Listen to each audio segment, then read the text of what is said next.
क्यों डरते हो जिंदगी में क्या होगा? क्यों डरते हो जिंदगी में क्या होगा? जो भी होगा तजुर्बा होगा, तजुर्बा होगा।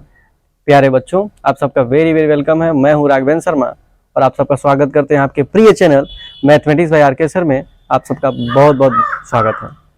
प्यारे बच्चों, आज के इस सेशन में UP board high school intermediate के रिजल्ट में जो बच्चे उत्तीर्ण हुए, कुछ लोग अनुत्तीर्ण भी हुए, तो आप सबके बीच एक छोटा सा वीडियो लेकर आए हैं।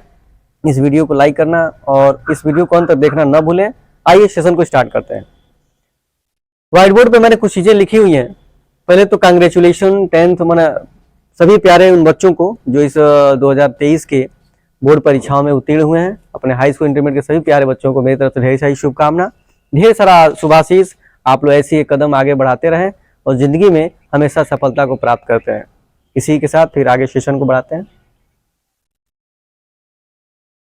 क्लास 10th और इंटरमीडिएट की चीजों को कुछ मैं बता रहा हूं कि आप लोग अगर हाई स्कूल जो पास आउट हो गए हैं या इंटर पास आउट हो गए हैं, उनको अब किन किन बातों का ध्यान देना है और क्या करना है, क्योंकि अब आपके पास समय उतना भरपूर बचा नहीं है कि आपको क्या सोचना है। ठीक है, तो आइए, हमने कुछ कॉलम बना दिया। क्लास 10th का बगल में एक साइड बना दिया लेफ्ट साइड में, और क्लास 12 इंटरमीडिएट का सेकेंड पोर्शन बना दिया राइट साइड में। अब 10th के बच्चे, कुछ बच्चे सोच रहे होंगे यार हम इंटरमीडिएट में कौन सा विषय लें या इंटर वाले आगे कौन सा विषय पढ़ें, तो उस पर हम थोड़ा छोटा सा डिबेट करते हैं।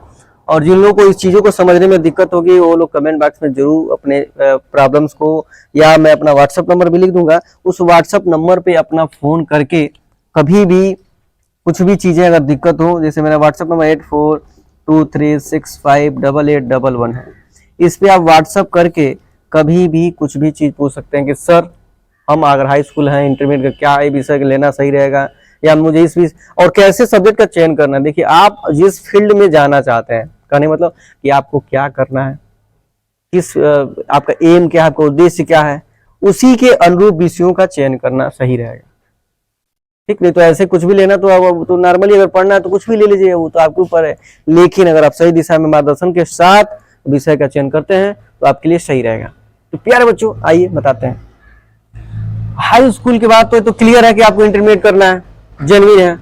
और इंटर करने के बाद ग्रेजुएशन तो नॉर्मली प्रथम दिख रहा है, प्राथमिकता दिख रही है। उसके बाद कुछ लोग प्रिपरेशन नीट की तैयारी करते हैं, कुछ लोग आगे कुछ डिप्लोमा से रिलेटेड कोर्स करते हैं, तो वो सब चीजें भी बताया जाएगा अगली वीडियो में। पहले मैं आज एकेडमिक चीजों पर चर्चा करूंगा। अब हाई स्कूल आप कर लिए तो ध्यान दीजिए, अगर आप हाई स्कूल मैथ से पढ़े हैं, ठीक है, मैथ यानी गणित वर्ग से पढ़े हैं, साइंस वर्ग से पढ़े हैं, तो इंटर में सीधे सीधे दिख रहा है कि आप मैथ ही लें तो आपके लिए बेहतर रहेगा। और मैथ लेना सही भी रहता है, अनिवार्य भी दिखता है। उसी में क्या होता है, दो ग्रुप बन जाता है। साइंस ग्रुप का दो ग्रुप होता है, एक होता है मैथ ग्रुप, एक होता है बायो ग्रुप। और साइंस का ही हिस्सा दोनों है, ये नहीं कि दोनों अलग है। इन दोनों को हम विज्ञान वर्ग बोलते हैं, ठीक ना, क्या बोलते हैं, विज्ञान वर्ग, साइंस का वर्ग। ठीक है, दोनों उसी के अंतर्गत आते हैं। ठीक है, तो हाई स्कूल मैथ से पढ़े हैं तो जाहिर सी बात इंटर मैथ से ही ले सकते हैं, ले तो अच्छी बात है।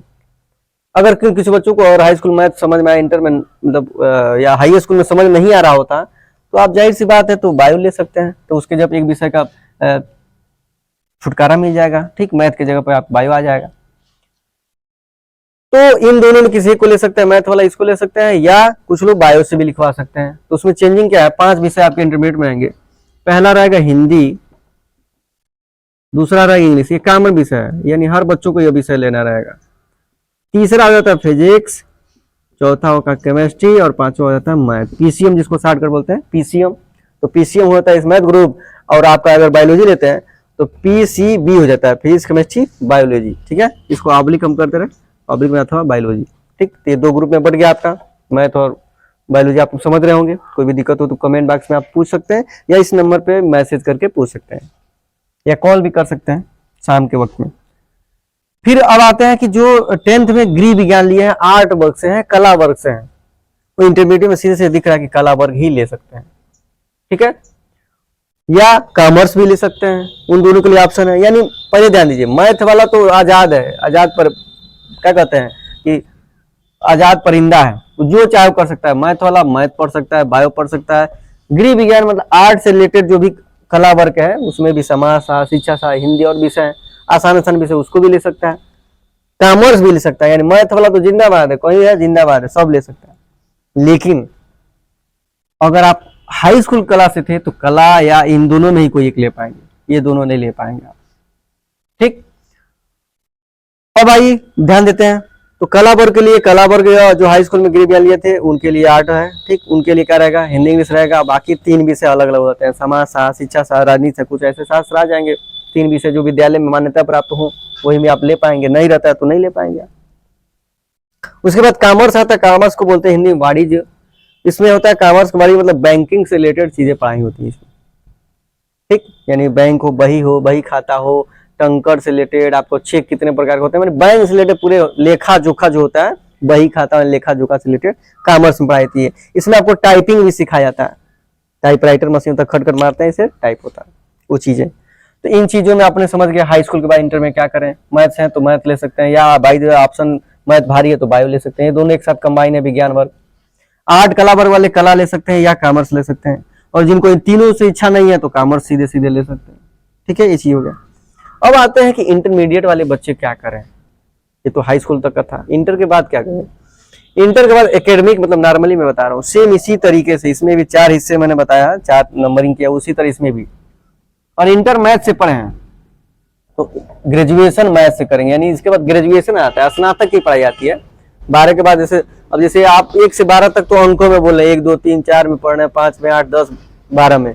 12 के बाद जो अगली क्लास होती है उसको अंकों में नहीं बोला जाता है, लेकिन अगर आप समझने की बात हो तो अपन भाषा में समझ सकते हैं कि 12 के बाद जो 13 की पढ़ाई होती है तो इसके बाद की पढ़ाई को स्नातक बोलते हैं, ग्रेजुएशन। ठीक है, और वो 3-3 साल का पढ़ाई होता है, 3 साल का, यानी अपनी भाषा में बोल सकते हैं 13 की पढ़ाई, 14 की पढ़ाई, 15 की पढ़ाई, यानी 3 सालों की पढ़ाई को क्या बोलते हैं, ग्रेजुएशन बोलते हैं। क्लियर। तो अब ग्रेजुएशन में आप अगर इंटर मैथ से हैं तो बीएससी बैचलर ऑफ साइंस, मैंने साइंस वर्ग में मैथ ले रहे हैं तो आपको बोलते हैं बीएससी बैचलर ऑफ साइंस, तो आप इसको ले सकते हैं। अगर आप इंटरमीडिएट बायो से रहे हैं तो आप बीएससी बायो से पढ़ेंगे। देखिए जो इंटर मैथ्स रहता है वही बीएससी ले पाएगा, अन्यथा नहीं कोई ले पाएगा।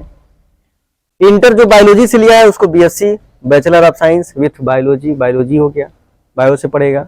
इसमें कौन 5, इसमें आपका इंटर में तो 5 थे, लेकिन ग्रेजुएशन में 3 विषय होते हैं। मैथ है तो पीसीएम हो जाएगा, फिजिक्स केमिस्ट्री मैथ। बायोलॉजी है तो फिजिक्स में नहीं था, इसमें होता है केमिस्ट्री, जूलॉजी एंड बॉटनी। ठीक है, फिजिक्स गायब हो जाता है, केमिस्ट्री दोनों में कॉमन आता है, केमिस्ट्री इसमें भी कॉमन आता है, इसमें आता है। यानी जब हम भी बीएससी कर रहे थे तो पीसीएम से हमने किया है, फिजिक्स केमिस्ट्री मैथ से किया है। कुछ हमारे मित्र बायोलॉजीज किए हैं तो केमिस्ट्री, जूलॉजी और बॉटनी होता है, क्योंकि बायोलॉजी का 2 पार्ट हो जाता है, जूलॉजी हो जाता है जंतु विज्ञान, बायोलॉजी होता है वनस्पति, क्या कहते हैं, बॉटनी होता है वनस्पति विज्ञान। तीसरा आते हैं BA bachelor of art. Art मतलब कला वर्ग, जिस तरह का कला वर्ग था उसी तरह इसमें भी हिंदी भाषाओं में आसान विषय होते हैं। अब विषय तो आसान है, उसको पढ़े तो आसान है, नहीं पढ़े तो भारी।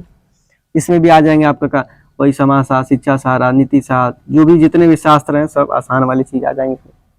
तो कला वर्ग शुरू करते हैं। बीकॉम का मतलब bachelor of commerce, com C O M shortcut है, कॉम मतलब होता है कॉमर्स, इसी से रिलेटेड जो भी चीज की पढ़ाई होती है विस्तृत रूप से कॉमर्स में होता है।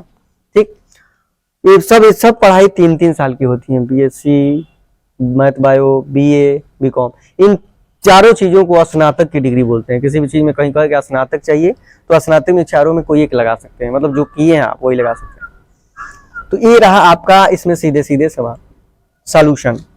तो सीधे सीधी तरह आपको हाई स्कूल के बाद इंटरमीडिएट मैथ्स है तो मैथ ले सकते हैं, बायो भी ले सकते हैं। इन दोनों के बाद कमजोर हैं, कलावर में जाना चाहते हैं तो कलावर ले सकते हैं, वो भी नहीं मना है तो कॉमर्स ले सकते हैं। यानी मैथ विभाग तो कुछ ले सकता है चारों में से कोई, लेकिन जो अगर कलावर में है तो कलावर ले सकता है या कॉमर्स, और ये नहीं चाह रहा है तो कॉमर्स लीजिए, वाणिज्य, टंकर विभाग सब टाइपिंग सीखिए। और सीधे इंटरमीडिएट के बाद अधिक से अधिक बच्चे जो साइंस और होते तो 2 दिख रहा है, बीएससी मैथ या बायो या नीट की तैयारी या आईटी की तैयारी, ये सब चीज़ों में जुड़ जाते हैं।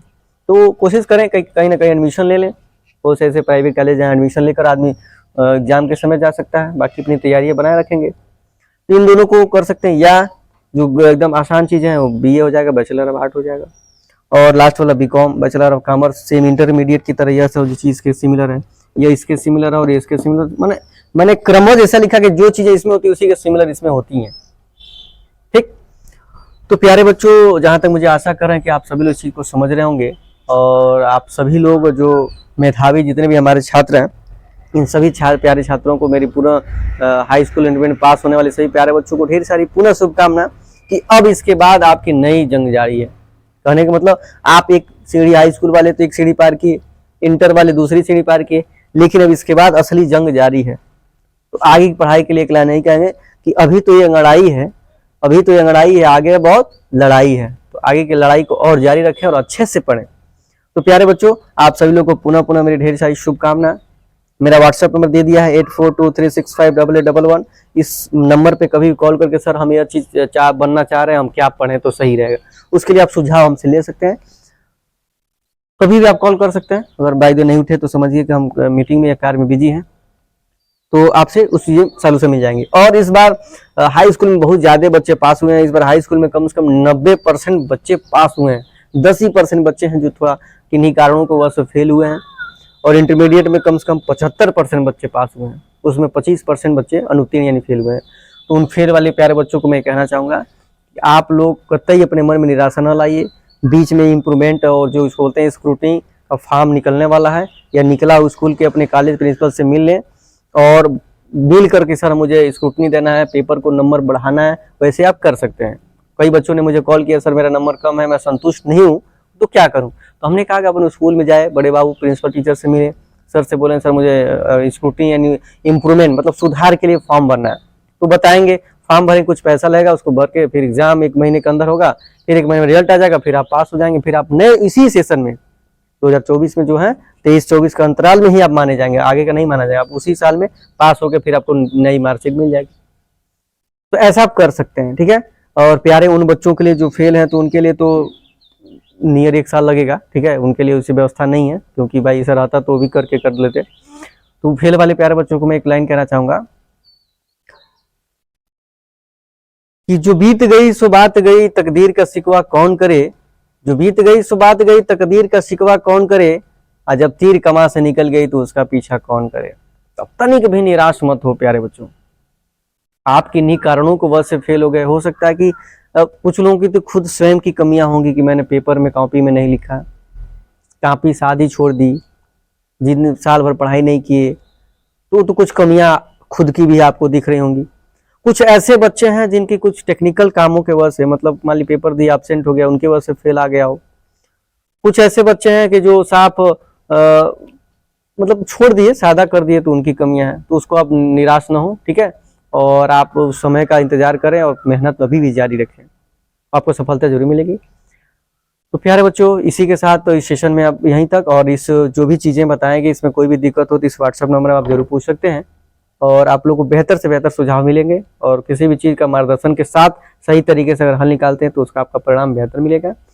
और चलते हैं फिर इस सेशन में यहीं तक। इस जो भी चैनल को सब्सक्राइब नहीं किए सब्सक्राइब कर लेंगे, लाइक बटन दबाकर बेल आइकन में ऑल नोटिफिकेशन जरूर कर लेंगे, क्योंकि मेरे आने वाले हर नोटिफिकेशन आपको मिलते रहें।